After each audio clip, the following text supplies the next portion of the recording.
pouvoir améliorer ce texte et nous le regrettons, nous avons été plusieurs ici à avoir pesé de tout notre poids pour obtenir cette avancée. Ils ont préféré discuter avec la droite et l'extrême droite et c'est pour ça qu'aujourd'hui on se retrouve avec un texte qui est directement inspiré du tract du Rassemblement national sur l'immigration, contre l'immigration. Ce sont les propositions du Rassemblement national qui sont inscrites dans ce texte. C'est vraiment une bascule dans ce quinquennat, mais c'est une bascule dans l'histoire de notre République et de ses valeurs fondamentales. Nous allons avoir en France, malheureusement, un texte sur l'immigration qui sera plus dur que dans l'Italie de Giorgia Meloni. Vous vous rendez compte de ce qui est en train de se produire en France, de ce qui est en train de se produire dans l'Union européenne. Donc, aujourd'hui, je dirais que ce n'est pas terminé. L'Assemblée nationale a encore un rôle à jouer puisque c'est ici que le texte serait voté et bien sûr nous ferons tout pour qu'il ne le soit pas, mais c'est dans les mains des députés de la majorité que ça va se jouer, dans les mains des députés d'Horizon, du Modem, du groupe Lyot. C'est eux qui, par leur poids, peuvent empêcher l'adoption de ce texte. En tout cas, à gauche, il y aura l'unanimité pour voter contre, mais c'est entre eux que ça va se jouer, qu'on pourrait attendre ce sursaut. Maintenant, la balle est dans leur camp. Il est question d'une motion de rejet à gauche. Elle a été déposée.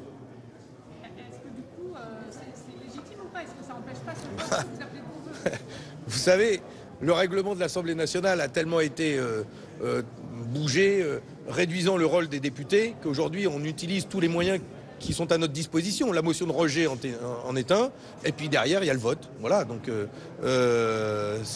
on utilisera tous les moyens qui sont en nos mains, mais au fond, la seule possibilité, c'est que des députés de la majorité qui se sont battus contre l'extrême droite, qui ont même fait appel à nous pour voter pour Emmanuel Macron au second tour contre Marine Le Pen, aujourd'hui vont se retrouver ficelés. Et donc c'est eux qui ont les clés du résultat.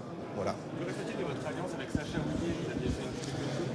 Mais c'est la discussion que l'on a entre nous. C'est que nous avons travaillé jusqu'au bout avec des députés de la majorité. J'ai tendu la main à Gérald Darmanin pour pouvoir essayer de bouger ce texte. J'ai même été accusé de ne pas me prononcer, à voter contre dès le début, parce que je voulais réussir à changer ce texte.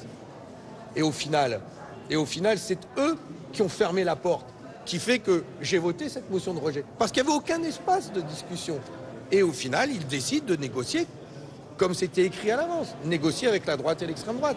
Donc maintenant, ce sont les députés de la majorité qui se disent progressistes qui vont devoir faire en sorte que ce texte ne passe pas. La balle est dans leur camp. Merci.